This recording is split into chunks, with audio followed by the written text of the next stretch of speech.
introduce yourself. Hello, my name is Damir Grgurash.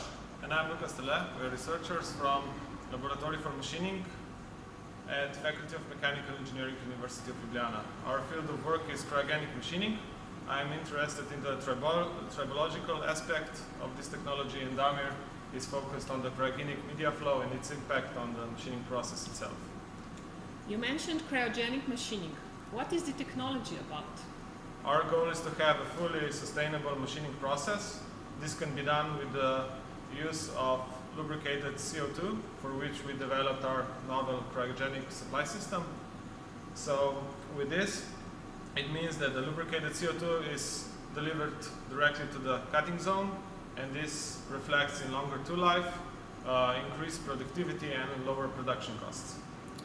Talking about production cost, can you explain what are top 3 cost drivers in cryogenic machining and how are they affected by your technology?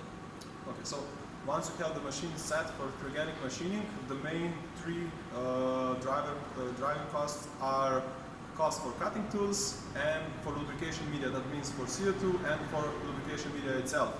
So combining this, our novel concept enables longer tool life, so that means that reduction can be done for tools. And on the other hand, we optimize the consumption of the cryogenic media, so optimize the consumption of the CO2 and of the lubrication media, so overall costs can be reduced up to 40%, but it's different to one case to another, but that's it.